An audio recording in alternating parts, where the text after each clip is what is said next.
Be careful about following the crowd. Be careful about those things that you allow, those things that you convince yourself are not that bad. The leeway that you give yourself to still dibble and dabble in certain things. Be careful with that, because the Bible says that it is through sin that we are separated from God.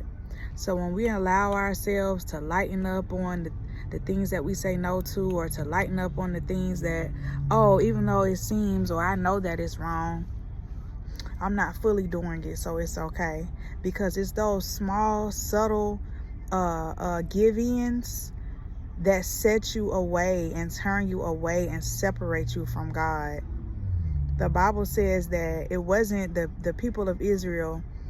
It was a time when they turned away from God and they had false idols, and they forgot those things that God did for them to come out of Egypt, the times that he fed them daily manna from heaven, the sea that he parted right before their eyes so that they could escape Pharaoh. They forgot those things and they got tired of wandering in the wilderness, so they turned away from him. They were doing things that they shouldn't have been doing, worshiping false gods, intertwining themselves with women, the men with women that they shouldn't have been with, that God already warned them to avoid. It was because of that they became separated from God. He hardened his heart toward them. He stopped answering them. So they got turned over into the hands of the enemy. And so we need to see ourselves in that way. How many times are we gonna, go away from the path that God has put us on? We ask God to help us. We ask God to open doors. We ask God to lead and guide us. And then when we get tired of waiting, or maybe we get tired of doing the right thing, we wander away. We get back involved in sin. We start making light of things that we should be taking seriously.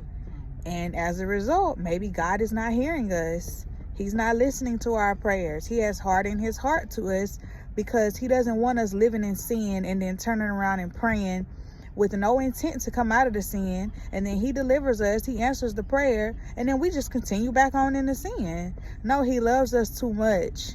So if he has to show tough love and close his ear and harden his heart for us to turn back to him, to come back to him, that's what he will do.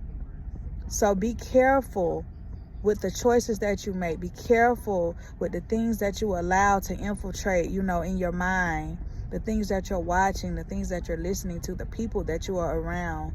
And just know that everything has an effect, some kind of way, one way or another. You may feel like, oh, it's not affecting me, I have it under control. But no, because the Bible says that an idle mind is the playground for the enemy. So he's looking for minds that he can get on in and pull away from God. Don't let it be yours.